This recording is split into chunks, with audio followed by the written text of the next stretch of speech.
कोकणातील प्रत्येक अपडेट जाणून घेण्यासाठी आजच माझे कोकणच्या सोशल मीडिया प्लॅटफॉर्मला लाईक, फॉलो आणि सबस्क्राईब करा। नमस्कार, मी प्रणाली भोसले। माझे कोकणच्या बातमीपत्रात आपल्या सर्वांचं मनपूर्वक स्वागत करते। बातमीपत्राला सुरुवात करण्याआधी पाहूयात हेडलाईन्स। 31 डिसेंबरच्या अनुषंगाने उत्पादन शुल्क, पोलीस, FDA आदींनी विशेष सतर्क रहा। पर्यटन स्थळी गर्दीच्या ठिकाणी अंमली पदार्थाविरोधी कसून तपासणी करा। रत्नागिरी जिल्हाधिकारी एम देवेंदर सिंग यांनी दिल्या सूचना।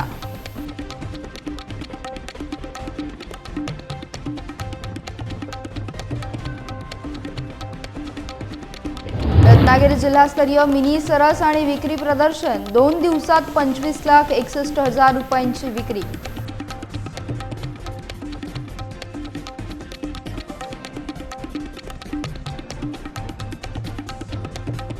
गोरले येथे अल्पवयीन मुलीवर अत्याचार करणाऱ्या आरोपीला पोलिसांनी केले अटक। बालिकेच्या न्यायासाठी सखोल चौकशीसह कडक कारवाईची मागणी।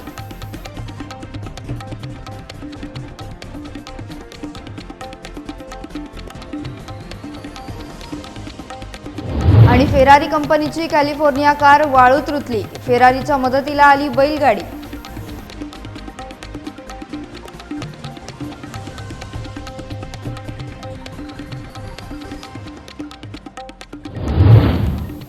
पाहुयात सविस्तर वृत्त। 31 डिसेंबरच्या अनुषंगाने उत्पादन शुल्क, पोलीस, FDA आदींनी विशेष सतर्क राहावे। पर्यटन स्थळी गर्दीच्या ठिकाणी अंमली पदार्थ विरोधी कसून तपासणी करावी, अशा सूचना जिल्हाधिकारी एम देवेंदर सिंग यांनी दिल्यात। नार्को कोऑर्डिनेशन यंत्रणेच्या जिल्हास्तरीय समितीची बैठक संपन्न झाली। बैठकीला पोलीस अधीक्षक धनंजय कुलकर्णी, निवासी उपजिल्हाधिकारी चंद्रकांत सूर्यवंशी, खेड प्रांताधिकारी शिवाजीराव जगताप, जिल्हा आरोग्य अधिकारी अनिरुद्ध अठल्ये, माध्यमिक शिक्षण अधिकारी सुवर्णा सावंत, सहाय्यक आयुक्त दीपक घाटे आदी उपस्थित होते। जिल्हाधिकारी सिंग यांनी विभागनिहाय सविस्तर आढावा घेतला। शाळा महाविद्यालयांमध्ये अंमली पदार्थ विरोधात जनजागृती करण्याबाबत शिक्षण अधिकाऱ्यांनी पाठपुरावा करून अहवाल सादर करावा। MIDCच्या अधिकाऱ्यांनी बंद असणाऱ्या कंपन्यांबाबत तपासणी करून अहवाल द्यावा। उत्पादन शुल्क, पोलीस विभाग, वन विभाग, उपविभागीय अधिकारी, बंदर अधिकारी यांनी हॉटेल्स, धाबे, बंद असणाऱ्या कंपन्या, मेडिकल स्टोअर्स आदींबाबत तपासणी करावी। विशेषतः 31 डिसेंबरच्या अनुषंगाने दक्षता घ्यावी। दिलेल्या वेळेत वाईन शॉप, रेस्टॉरंट्स बंद होतील याबाबत सजग राहावे, असे निर्देश जिल्हाधिकारी एम देवेंदर सिंग यांनी दिलेत। तर नेपाळी खलाशांमध्ये अंमली पदार्थांचा वापर होतो, त्यामध्ये बंदर अधिकाऱ्यांनी दक्ष राहून तपासणी करावी। पोलीस विभागाला माहिती देऊन संयुक्त कारवाई करावी। 24 तास सुरू असणाऱ्या मेडिकल दुकानांबाबतही FDने लक्ष द्यावे। विशेषतः बंदी असणाऱ्या औषधांबाबत सतर्कता ठेवण्याच्या सूचना पोलीस अधीक्षक धनंजय कुलकर्णी यांनी दिल्यात।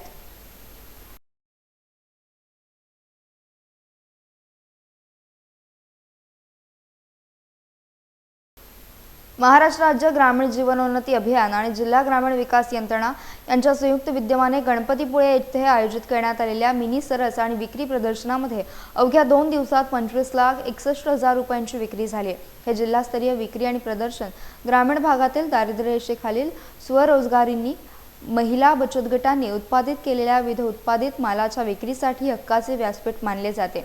यामध्ये बचत गटांनी उत्पादित केलेल्या बुरुट काम, गोधडी, लोकरीचे विणकाम केलेल्या वस्तू, क्रेयॉनच्या वस्तू, इमिटेशन ज्वेलरी, विविध प्रकारचे घरगुती मसाले, पीठ, पापड, लोणची, कोकमागळ, कोकणी मेवा, विविध फळांची सरबते, कोकणी खाद्यपदार्थ, आंबा कलम, काजू कलम, नारळ कलम, चिकू कलम, कोकम कलम, विविध प्रकारची शोभिवंत फुलझाडे, बोन्साय तसेच मध माफक दरात ग्राहकांना उपलब्ध आहेत।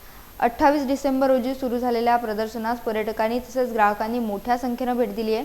2च दिवसात 25,61,000 रुपयांची विक्री झाली आहे। प्रकल्प संचालक विजयसिंग जाधव, माध्यमिक शिक्षण अधिकारी सुवर्णा सावंत, तालुका विस्तार अधिकारी गोपाळ चौधरी, जिल्हा अभियान व्यवस्थापक अय्याज पीरजादे, जिल्हा विपणन व्यवस्थापक अमोल काटकर, जिल्हा व्यवस्थापक माहिती संकलन नयना बोरकर आदींनी भेट देऊन मार्गदर्शन केले। या कार्यक्रमाची सांगता 1 जानेवारी रोजी दुपारी 3 वाजता होणार आहे।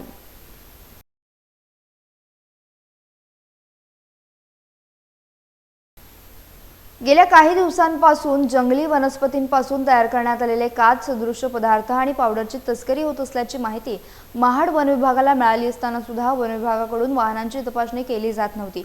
अशी कुजबूज महाड तालुक्यात सुरू असतानाच महाड MIDCचे वाहतूक पोलीस तेजस कदम आणि नारायण तिडके यांनी रात्रीच्या सुमारास मुंबई गोवा महामार्गावरील नडेगाव हद्दीत वाहनांची तपासणी करत असताना 2 ट्रकची तपासणी केली असता ट्रकमध्ये संशयास्पद ड्रम आढळून आल्यानं घटनास्थळी महाड वनक्षेत्रपाल राकेश साहू दाखल झाले असता तपासणी केली असता 15,036 किलोग्राम वजनाच्या खैरकातीचे अर्क सापडले आहे। सुमारे 1.5 कोटी रुपयांचा माल आढळून आल्यानं 2 ट्रक आणि चालक मालकांविरोधात गुन्हा दाखल करण्यात आला असून अनधिकृत तस्करी करणारा टाटा कंपनीचा ट्रक देखील जप्त करण्यात आला आहे। जे महाड वन खात्याला जमले नाही ते महाड MIDCचे वाहतूक पोलीस तेजस कदम आणि नारायण तिडके या दोघांनी कोणत्याही राजकीय पक्षाच्या दबावाखाली न येता कौतुकास्पद कामगिरी केल्याबद्दल महाड तालुक्यात त्यांचं कौतुक होते। हे ट्रक कुठून आले होते आणि कुठे चालले होते यामागचा नेमका सूत्रधार कोण आहे, त्याचबरोबर यामागे कोणतं रॅकेट तर नाहीये ना, याचा उलगडा आता तपासादरम्यान होणार आहे। 2 वर्षांपूर्वी अशीच मोठी कारवाई महाड वन विभागाकडून करण्यात आली होती।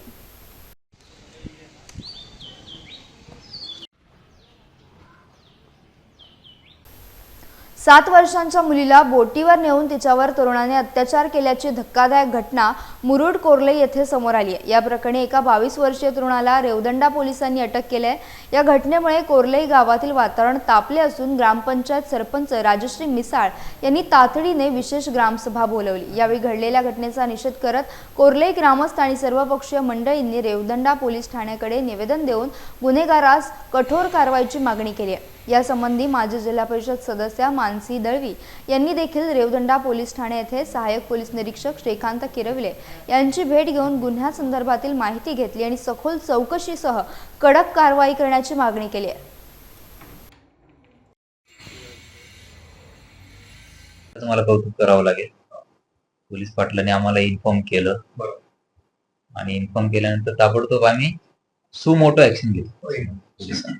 आम्ही त्याच्यात काही दिरंगाई केली नाही, तात्काळ गुन्हा दाखल केला, आरोपीचा शोध घेऊन आरोपीला सुद्धा ताब्यात घेतलं। अशा गोष्टी शक्यतोवर गावात जर एखाद्या वेळेस माहिती पडल्या दुसऱ्यांना, त्या गोष्टी आमच्यापर्यंत आल्या पण पाहिजे। एकदम बरोबर आहे की नाही? पोलीस पाटलांचं मी कौतुक करतो, विशेष कौतुक। ठीक आहे, नातेवाईक आपल्याकडे शिक्षणाचा अभाव आहे, काहींचे स्वतःचे प्रश्न आहे, गरिबी आहे, यामुळे नातेवाईक आणि मुली संदर्भात बदनामी होईल या भीतीने आपल्यापर्यंत पोहोचत नाही। परंतु अशा गोष्टी गावात जर लगेच कळत असतील तर त्या आमच्यापर्यंत येऊ द्यात, आम्ही क्विक ऍक्शन, अशा गोष्टीमध्ये कोणालाही सोडलं जाणार नाही, हे आमचा स्टँड असतो आणि असणार। एकदम निंदनीय घटना आहे, अशा घटना आपल्याकडे घडू नयेत। आपल्या अलिबाग तालुक्यात का रायगड जिल्ह्यात घडू नयेत, आपल्या शिवरायांचा रायगड जिल्ह्यातल्या पेण तालुक्यातील मौजे वडगाव येथे ग्रामस्थांच्या वापरात असलेले वडगाव समाज मंदिर ही वास्तू शोमेर पेणकर आणि उदय म्हात्रे यांच्याकडून तोडण्यात आली आणि त्या ठिकाणी आता नवीन अंगणवाडीचं बांधकाम चालू केलं गेलं। या संदर्भात ग्रामस्थांनी वेळोवेळी लेखी तक्रारी पत्र दिले होते। तसेच उपअभियंता बांधकाम विभाग पेण आणि एकात्मिक बाल विकास प्रकल्प कार्यालय पेण यांच्यासोबत सुद्धा ग्रामस्थांनी पत्रव्यवहार केले। जिल्हाधिकारी कार्यालय अलिबाग, मुख्य कार्यकारी अधिकारी अलिबाग यांच्यासोबत केलेल्या पत्रव्यवहाराच्या पाठपुराव्यानंतर पत्रांची दखल घेऊन गटविकास अधिकारी पेण, उपविभागीय अभियंता पेण आणि बाल विकास प्रकल्प पेण यांना संयुक्त पत्र देऊन उपोषणाचा इशारा देण्यात आला होता। त्यानंतर आता बांधकाम विभागाकडून हे बांधकाम बंद करण्यात यावे असे पत्र वडगाव ग्रामपंचायत पेण पोलीस अधीक्षक यांना देण्यात आले। त्यामुळे वडगाव ग्रामपंचायतमधील ग्रामस्थांनी तुर्तास आपल्या उपोषणाला स्थगिती दिल्याची माहिती दिली आहे। आज या ठिकाणी पेण पंचायत समितीसाठी वडगाव ग्रामस्थ आज आम्ही या ठिकाणी आलेलो असताना वडगाव समाज मंदिर तोडून त्या ठिकाणी सुरू असलेल्या अंगणवाडी संदर्भात आम्ही वेळोवेळी पेण पंचायत समिती सार्वजनिक उपविभाग बांधकाम पेण, मुख्य कार्यकारी अधिकारी अलिबाग, जिल्हाधिकारी कार्यालय अलिबाग यांच्याकडे वारंवार पाठपुरावा करून सदर सुरू असलेला नवीन अंगणवाडीचा बांधकाम त्वरित बंद करण्यासाठी केलेल्या पत्राची दखल घेऊन आज माननीय गट विकास अधिकारी पंचायत समिती पेण यांच्या आदेशानुसार माननीय उपबांधकाम विभाग सार्वजनिक बांधकाम पेण यांच्याकडून आम्हाला सदरील काम त्वरित बंद करण्याचा पत्रक आज रोजी मिळालेलं आहे। त्यामुळे तो सदरील काम आता बांधकाम विभाग यांनी त्वरित बंद करून ठेकेदारांना पत्रक काढून त्वरित बंद करण्यात यावं, यासाठी आम्ही आज इथं केलेला उपोषणाचा अर्ज, त्यामुळे आज आम्ही इथं स्थगित करत आहोत. पुढील सदरील काम जर चालूच राहिला तर आम्ही या ठिकाणी पुन्हा उपोषणाला बसण्यासाठी इथं मेन पंचायत कार्यालयात धडक देऊ. रत्नागिरी जिल्ह्यातल्या खेडमधील मौजे, बोरघर, चिंचवली, वावेतर्फे रातू या गावांमध्ये ग्रामस्थांची होणारी गैरसोय टाळण्यासाठी विविध विकास कामांबाबत भाजपचे नेते खासदार धैर्यशील पाटील यांना खेड तालुका भाजपच्या वतीनं निवेदन देण्यात आलं असून तब्बल 16 कोटी रुपयांच्या निधीची मागणी करण्यात आली. भाजपचे जिल्हाध्यक्ष केसर साठे यांच्या मार्गदर्शनाखाली बोरघरचे सरपंच उदय बोरकर, भाजपचे उपाध्यक्ष दिनेश पोफळकर, विकास तांबे, डॉक्टर गणेश मोरे, सुदेश धोत्रे, विश्वजित गुजर यांनी खासदार धैर्यशील पाटील यांना याबाबतचे निवेदन दिले. या निवेदनात उल्लेख असलेल्या सर्व कामांना निधी देण्याचं आश्वासन खासदार धैर्यशील पाटील यांनी दिलं असल्याचं उदय बोरकर यांनी सांगितलंय. महाराष्ट्राचे पणन मंत्री जयकुमार रावल यांनी एपीएमसी मार्केटला भेट देत पाहणी केली. कांदा बटाटा मार्केट धोकादायक परिस्थितीत पोहोचले. येथील गाळ्यांची दुरावस्था झाल्यानं अनेक वेळा स्लॅब पडून माथाडी कामगार जखमी झाले. त्यामुळे लवकरात लवकर धोकादायक स्थितीत असलेल्या मार्केटचा पुनर्विकास करणार असल्याचं जयकुमार रावल यांनी स्पष्ट केलंय. नवी मुंबईतील एपीएमसी मार्केट आशिया खंडातील सर्वात मोठं मार्केट आहे. पुढील काळात जगातील सर्वात मोठी कृषी उत्पन्न बाजार समिती निर्माण करणार असल्याचं गोरे यांनी सांगितलं. यासाठी मुंबई आंतरराष्ट्रीय विमानतळ JNPT बंदराजवळ प्रशस्त जागा शोधण्यात येणार आहे.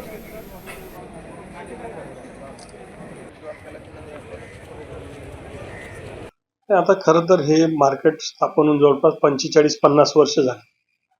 सगळ्या बिल्डिंगा जुन्या सुद्धा झाल्यात, मोडकळीस आले आणि वेळेत जर आपण निर्णय घेतला नाही तर मागच्या काळात दुर्घटना घडल्या. अनेक लोक याच्यावर अवलंबून आहेत आणि म्हणून पुढच्या येणाऱ्या 100 दिवसामधल्या प्लॅनमध्ये वेगाने या गोष्टींचा निर्णय होऊन कार्यान्वित होतील असे सूचना आम्हाला मुख्यमंत्र्यांनी तुमचं विजन तयार करायला सांगितलं. त्या विजनमधलं सर्व मार्केट कमिट्यांबरोबर प्राधान्य मुंबई मार्केटला राहील, कारण ही तातडीची गरज आहे. याच्यावर विचार करण्याचा वेळही नाही, त्यामुळे तातडीने याच्यामधला निर्णय होईल. राज्याचे माननीय मुख्यमंत्री महोदय देवेंद्र फडणवीस साहेब वेगाने निर्णय घेणारे आणि आंतरराष्ट्रीय विचार करणारे व्यक्तिमत्व आहे. यांच्याकडे आपण ज्या बाबी त्यांच्या अखत्यारीतल्या आहेत त्यांच्या निदर्शनास आणून तिथला निर्णय घेऊ. ज्या माझ्या अखत्यारीतल्या आहेत येणाऱ्या काळामध्ये आम्ही ते निर्णय घेऊ, तात्काळ निर्णय घेऊ आणि बोलण्यापेक्षा करून दाखवलेलं महत्त्वाचं. 100 दिवसामध्ये हा अजेंडा असणार आहे का? 100 दिवसामध्ये सीएमने जो प्लॅन दिलेला आहे त्याच्यामध्ये हा अजेंडा आहे का? 100 दिवसामध्ये अनेक विषय आहे, त्यातला प्रायोरिटीचा विषय म्हणजे 100 खूप होतील, मॅक्सिमम 100 पेक्षा कमी कालावधीमध्ये काही निर्णय घ्यावे लागतील. पावसाळा अजून 4-6 महिने बाकी आहे, त्याच्या काही दुर्घटना होण्याची वाट न पाहता आपल्याला योग्य वेळेस निर्णय घ्यावा लागेल. तो विलंब का झाला, उशीर का झाला याच्यावर न जाता आता पोस्टमॉर्टमला वेळ नाही, आता निर्णय घ्यावा लागेल. भाऊ, तुम्ही आता म्हटलं की याच्यावर निर्णय घ्यायचा बाजार समितीच्या धोकादायक इमारती वगैरे त्यासाठी, पण याच्यात काही व्यापारी जे आहेत ते विरोधात जात आहेत, कोणी कोर्टात जात आहे. एपीएमसीची चोख भूमिका, स्पष्ट भूमिका अजून जी पाहिजे त्या पद्धतीने ती होत नाही. आतापर्यंत मी मगाशीच आपली भेट झाली की 12-13 मंत्री येऊन गेले, सगळ्यांनी बघतो, करतो आणि सांगतो. ह्या मुद्द्याच्या पुढे कोणीही गेलेलं नाही. तर याच्या बाबतीमध्ये सिडको, एपीएमसी, व्यापारी अशी एक तुमच्या स्तरावर मुख्यमंत्र्यांच्या दालनात अशी बैठक घेऊन त्याच्यात ठोस निर्णय या 100 दिवसाच्या याच्यामध्ये तुम्ही घ्याल का? कसं काय? खरं तर या मार्केट कमिटीमध्ये जे घटक आहेत त्याच्यामध्ये शेतकरी असतील, त्याच्यामध्ये व्यापारी असतील, हमाल, मापाडी या सर्व घटकांना आपण खरं तर विश्वासात घेऊन काम केलं पाहिजे. मला नाही वाटत की विकास कामाला कोणाचाही अडचण असेल. त्यांच्या काय अडचण आहे त्याही समजून घेऊ, पण 100 दिवसाच्या आत राज्याचे लोकप्रिय मुख्यमंत्री यांच्या दालनामध्ये वरिष्ठ अधिकारी आणि आवश्यक असेल ते मंत्री त्यांना घेऊन या संदर्भातले निर्णय घेण्यात येतील आणि याच्यावर अंमलबजावणी देखील आपण व्हाल. मागच्या काळात का उशीर झाले त्यावर न जाता माझ्याकडे जी जबाबदारी आहे ती मी चोखपणे पार पाडेल. आपल्याला दिसाल की जे तातडीचे आणि इमर्जन्सीचे विषय त्याचे निर्णय तात्काळ होतील. वेगवान प्रवासासाठी जगभरातील वाहन चालकांसाठी पसंतीला उतरणारी फेरारी कंपनीची कॅलिफोर्निया कार वाहन चालकांच्या अतिउत्साहामुळे रेवदंडा समुद्र किनाऱ्यावर वाळूत रुतली। तेव्हा मध्ययुगीन कालखंडातील बैलगाडी फेरारीच्या मदतीला धावून आली। वाळूत रुतलेल्या फेरारीला तिने अलगद बाहेर काढत पुढच्या प्रवासासाठी वाट करून दिली आहे। असे जर कोणी सांगितले तर विश्वास बसणार नाही, पण अशीच एक घटना रायगड जिल्ह्यातील अलिबाग तालुक्यातील रेवदंडा समुद्र किनाऱ्यावर समोर आली, ज्याचा व्हिडिओ सध्या समाज माध्यमांवर व्हायरल झालाय। निळाशार समुद्र फेसाळणाऱ्या लाटा, रुपेरी वाळू आणि नारळ पोफळीच्या बागा याचं अप्रूप देशभरातील पर्यटकांना असतं। याच निसर्गप्रेमापोटी लाखो पर्यटक नाताळच्या सुट्टीत कोकण किनारपट्टीवर दाखल होत असतात। त्यामुळे या कालावधीत समुद्र किनारे पर्यटकांनी अक्षरशः फुलून गेलेले असतात। सध्या रायगड जिल्ह्यातील अलिबाग पासून सिंधुदुर्ग जिल्ह्यातील मालवण पर्यंत हेच चित्र पाहायला मिळतंय। येणारे पर्यटक समुद्र किनाऱ्यावर उंट, घोडा, घोडागाडी, बैलगाडी अशा विविध सफारींचा आनंद लुटतायत। याशिवाय जलक्रीडा प्रकारांचा आस्वाद घेत आहेत। मात्र काही पर्यटक अतिउत्साहाच्या भरात स्वतःच्या गाड्या घेऊन थेट बीचवर उतरतात। मात्र यानंतर या गाड्या कधी वाळूत रुतून बसतात तर कधी भरतीच्या तडाख्यात सापडतात।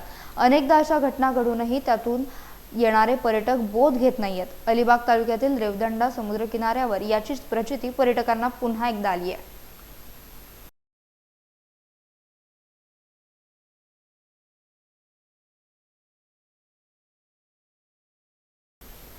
यासह बातमीपत्रात वेळ झाली इथेच थांबण्याची। भेटूयात नवीन बातमीपत्रासह। तोपर्यंत तुम्ही कुठेही जाऊ नका, पाहत राहा फक्त माझे कोकण।